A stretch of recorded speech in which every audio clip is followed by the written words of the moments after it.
Salut tout le monde, c'est Tosh pour Scarna Fishing, j'espère que vous allez bien. En tout cas, ce week-end, certains d'entre vous ont eu la chance de faire l'ouverture truite. Il faisait très beau, les niveaux d'eau étaient parfaits, du moins chez nous. Donc on savait que ça allait être un peu la cohue. On y est allé dans l'espoir de vous faire une belle vidéo d'ouverture, mais je vous avoue qu'on a vite laissé tomber pour la décaler dans quelques jours. De toute façon, il y aura pas mal de contenu de truite qui va arriver là pour les jours et les semaines à venir. On va commencer de suite avec une vidéo où je vais vous présenter toute la sélection de mes leurres pour la saison 2020, les leurres mais aussi ma canne, moulinet et épuisette. Et ensuite, Calito fera une autre vidéo avec pas mal de super nouvelles concernant le matos aussi. Je vous propose de commencer cette présentation de suite avec l'élément sans quoi on ne serait pas grand chose au bord de l'eau, c'est-à-dire la canne plus le moulinet. Premier outil pour cette saison de truite 2020 qui s'annonce très riche sur Scarna Fishing. Et quel outil puisqu'il s'agit d'une nouvelle canne de chez Jazz Fishing Rods, notre rod builder, Jean-Charles Claudel. Vous le connaissez sans doute déjà, je vous l'ai déjà présenté parce que c'est quelqu'un avec qui on adore travailler. Et cette année, je voulais vraiment faire une canne spéciale pour la truite en moyenne rivière et en petite rivière. Alors, je n'ai pas donné de nom. Si jamais vous avez une idée, vous me direz dans les commentaires. L'idée, c'était d'utiliser un blanc UL, une canne en ultralight, donc une canne ici qui sort en 1,8 grammes seulement pour utiliser des petits leurres à truite, des cuillères, des poissons nageurs, etc. C'est un blanc très connu chez les rod builders, le 661 HM. Il est très souvent conseillé pour les pêches de la truite et les pêches aussi en ultralight, genre street fishing, etc. La canne n'est pas très longue, elle fait 1,98 m, mais comme je vous l'ai dit, elle est destinée aux petites rivières et voire aux ruisseaux même. Pour faire des lancers sous la canne ou en pendulaire, c'est quand même l'idéal. Je voulais pas une canne trop longue ou avec un talon un peu trop long. C'est un blanc qui a une action fast, je l'ai déjà essayé. Ça répond hyper bien à tout, c'est très sensible, vous pouvez l'imaginer. Une canne de ce grammage là, elle est très légère aussi. Au niveau du design et de l'esthétique, là je suis parti sur un visuel très pêche à la truite. Vous le voyez dans la pure tradition avec du liège, du bois ici pour le porte-moulinet. Voilà, un petit insert perso. Le moulinet qu'il y a dessus colle parfaitement à l'esthétique puisque c'est un Silver Creek de chez Daiwa, un moulinet de très bonne facture et assez connu pour les truiteux. C'est un moulinet qui excelle dans la pêche dans les courants mais aussi pour mettre en action son leurre très rapidement.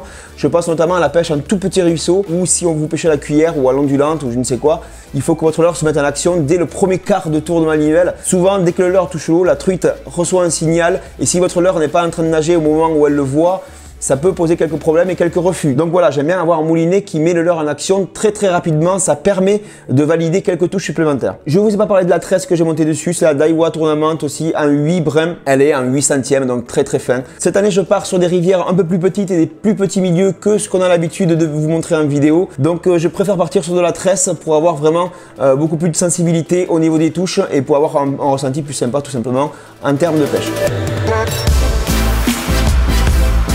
Au niveau des leurres, on va commencer directement par une gamme de leurres que j'affectionne particulièrement pour la truite, c'est les leurres souples. Ça change un petit peu, c'est une autre manière de pêcher. Pour commencer le leurre souple en début de saison, je trouve que c'est vraiment une bonne carte à jouer et puis ça vaut pas très cher, surtout si vous débutez. Cette année, je vais privilégier des tailles un peu plus petites de leurres souples, notamment le 2 et le 3 pouces. Pour le 2 pouces, je vais partir sur du Keitech Easy Shiner, pas de surprise. J'ai fait un assortiment de plusieurs coloris. Des coloris plutôt naturels avec quand même un orange avec dos noir qui marche toujours bien sur la truite. Bien entendu, pour les leurres un peu plus grand, je partirai sur des nouveautés qui vont sortir au nom de la marque Scarna Fishing, mais ça je laisse Calito vous en parler dans la prochaine vidéo qui va sortir dans quelques jours. J'aime bien tenter aussi d'autres trucs en leurre souple, notamment grâce à ce petit XLR curly aussi avec la queue en faucille qui permet de pêcher très lentement si vraiment j'ai une grande fosse et que la pêche est très lente ou que les truites sont très difficiles, ça peut faire peut-être à mon avis la différence. Autre leurre aussi qui peut faire la différence pour des conditions très difficiles, c'est la Mayfly de chez Ilex. On est sur de la créature vraiment qui posée sur le fond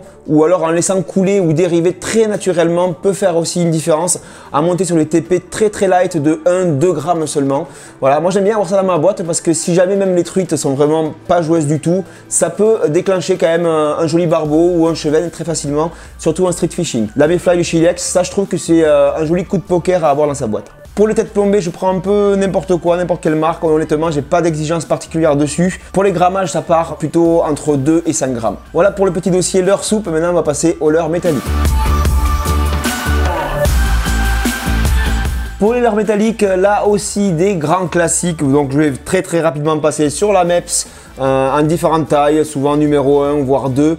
Et alors la seule différence sur les Mepps qui sont des cuillères vraiment plus qu'anthologique, c'est que je les monte soit en hameçon simple, soit en ardillon écrasé. Voilà, si vous voulez les garder d'origine et pas abîmer trop les truites, vous écrasez les ardillons.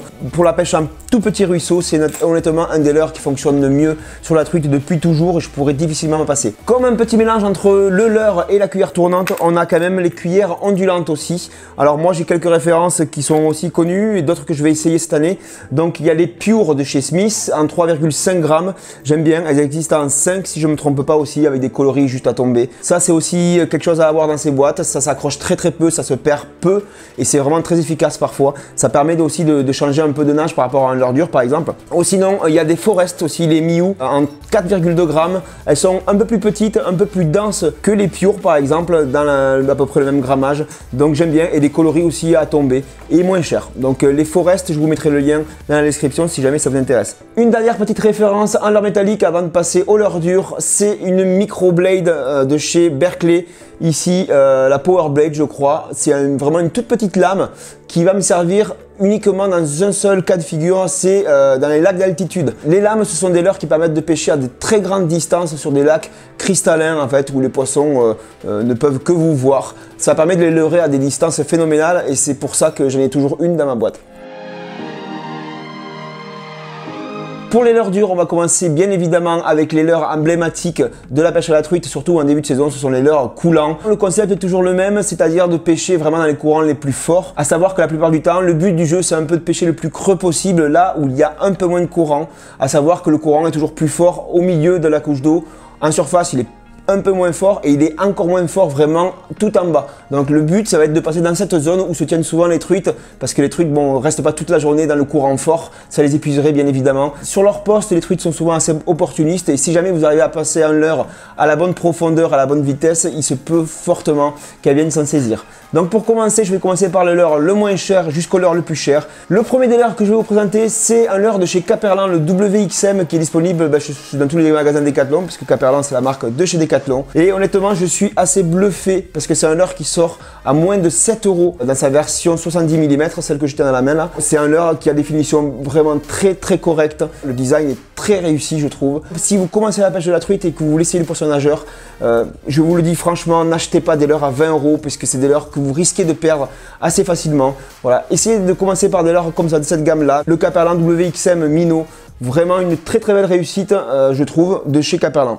Un autre leurre dur qui est aussi coulant, c'est le célèbre Rapala X-Rap Calm Down qui a vraiment pris des couleurs ces dernières années. Un coloris tout simplement sublime, un peu moins coulant que tous les autres que je vais vous montrer, qui n'ont plus à faire leur preuve, notamment dans les petites rivières, les petits cours d'eau. Moi je l'aime beaucoup pour ça, dans sa version 50 mm, là, celle que j'ai dans les mains. C'est un leurre que j'affectionne particulièrement, qui m'a rapporté des jolies sessions il y a quelques années et sur lesquelles je reviens de plus en plus.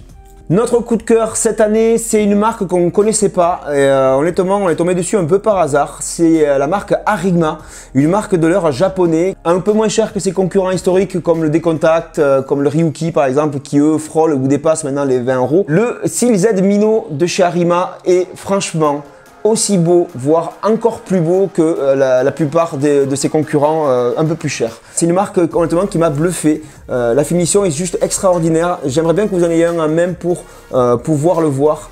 Et puis ça nage vraiment parfaitement bien avec les deux triples vendus directement ou avec un hameçon simple monté derrière. Cette année, je vais privilégier donc un triple ventral sans ardillon et un simple derrière avec ardillon. Voilà, j'ai fait un mix de tout. Honnêtement, monter tout en simple, je l'ai déjà essayé sur les 2 dernières années, ça marche, mais j'ai l'impression quand même que ça déséquilibre pas mal certains leurres. Donc je préfère cette année garder quand même au moins un triple ventral pour essayer de garder ce côté équilibre en fait, si vous voulez, au niveau des leurres. Des coloris vraiment très adaptés pour la truite de chez nous. Vous avez des coloris truite et des coloris verron, ça va pas chercher des coloris fantasques, il y en a pas beaucoup, il y a que 5 ou 6 coloris. C'est un leurre qui existe en 2 tailles, le 45 et 55. Gros coup de cœur de cette année, le Arima Seal Z Minnow.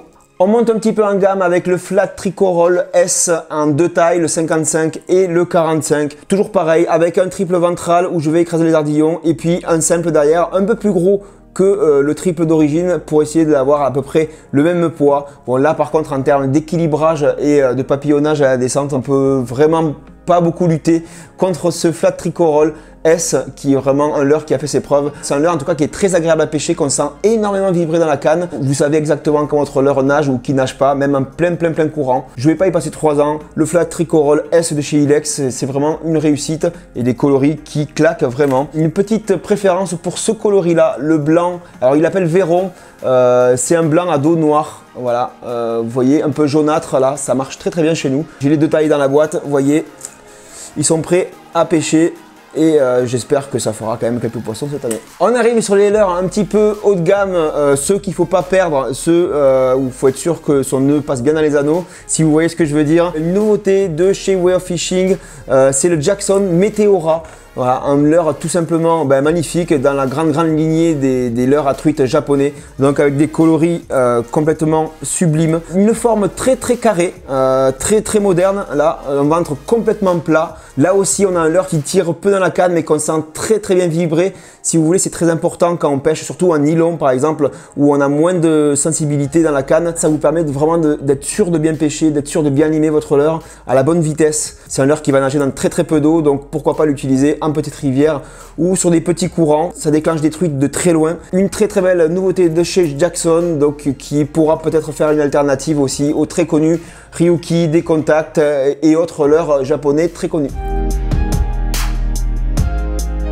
Il est bientôt temps de terminer cette vidéo en vous parlant des leurres suspending, donc des leurres qui sont parfaitement équilibrés. Une fois qu'ils auront atteint leur profondeur de nage, ils vont y rester, quoi que vous fassiez. Si vous faites une pause, ils vont rester là, équilibrés, ils vont ni couler, ni flotter. On va commencer avec une grosse référence, le Pointer SP de chez Lucky Craft. Un petit minot, la suspending, très connu. Là, cette fois, c'est la première fois que je le prends en toute petite taille, en 45 mm. D'habitude, je l'essayais plutôt en taille 70. Ça marchait très bien. Ce sera peut-être le premier leurre que je vais sortir avec les beaux jours. Une autre référence aussi pour le leurre suspending, vraiment de toute beauté, c'est hallucinant comment ce leurre est magnifique. Il est en plus un peu moins cher que ses concurrents. Là aussi, c'est la marque Arima, une marque japonaise qui est vraiment très bien placée sur le secteur.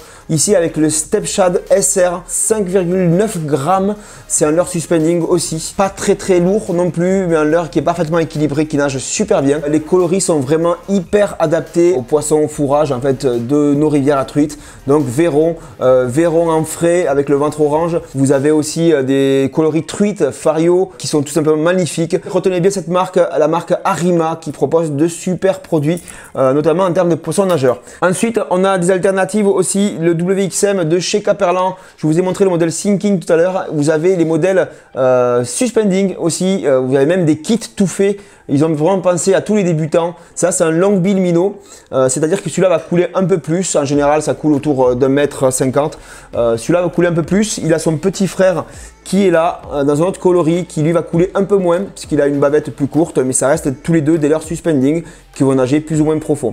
Ce sont des leurres qu'on anime en fait d'une façon un petit peu particulière, c'est-à-dire que vous lui faites d'abord prendre sa profondeur, un peu comme un crank, et ensuite vous allez pouvoir soit le jerker, soit le twitcher un petit peu, mais l'avantage de ces leurres, c'est vraiment de faire des pauses et de les laisser dévaler un petit peu le courant tout seul sur quelques mètres avant de reprendre l'animation. C'est en général des leurres qu'on utilise un peu plus dans les eaux un peu plus réchauffées de milieu de saison, donc en avril, en mai, mais ça peut aussi marcher en début de saison sur les petits ruisseaux assez calmes. Moi, j'utilise aussi pour ça.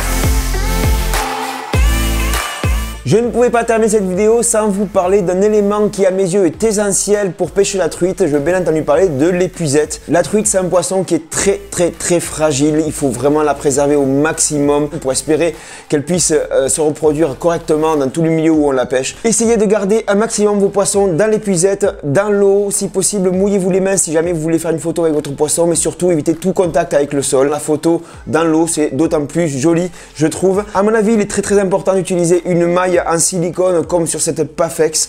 Voilà, c'est un filet anti-accroche. Déjà, quand vous allez vadrouiller dans les ronces, dans les orties, dans les arbres, ça va pas s'accrocher. Vous allez bien la garder dans le dos et ça, c'est vraiment très appréciable. En plus, ça va éviter les nœuds avec les hameçons. Des mailles qui peuvent s'emmêler sur les hameçons, ça peut être une horreur, surtout que les truites ont tendance à tourner sur elles-mêmes beaucoup. Et puis aussi, surtout, ça préserve le mucus des poissons. Ça abîme pas un poisson assez gros qui pourrait être assez énervé dans l'épuisette. Pafex, c'est une marque d'épuisette qui est fabriquée en France, dans la Drôme. C'est du super boulot qu'ils font. Ça, c'est la Lightnet avec son petit bouton poussoir qui permet de la déplier hyper rapidement.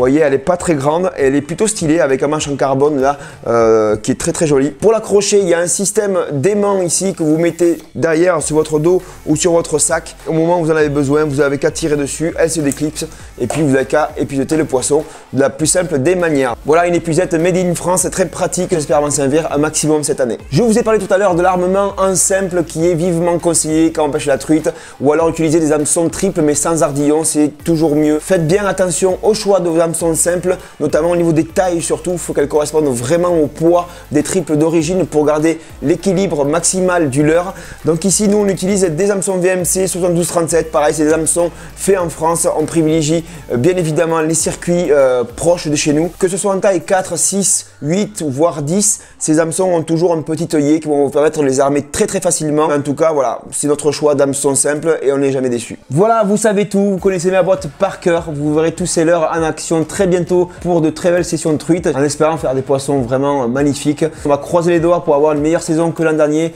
parce que l'an dernier c'était pas foufou, on était très vite passé sur le carnassier. On a des très beaux projets et des tournages dans des décors qui vont vous laisser sans voix, je l'espère. Donc restez bien connectés à Scarlet Fishing. Pour terminer cette vidéo, je voulais juste faire appel à mon assistante qui m'a beaucoup aidé. Voilà, ça c'est Suzanne, c'est ma petite chérie. Donc qu'est-ce qu'on dit à la fin des vidéos de Scarlet Fishing, toi qui regardes toutes les vidéos de papa? Abonnez-vous à la chaîne. Il faut cliquer sur la petite cloche de notification. Voilà, n'oubliez pas le petit Pouce bleu. si vous avez aimé La vidéo. On vous dit à très de Scarlet Fishing, bien entendu, mais ça ils le savent à mon avis déjà. On va se retrouver au bord de l'eau. Ciao. Avec le bateau. Non, à pied là, c'est la truite.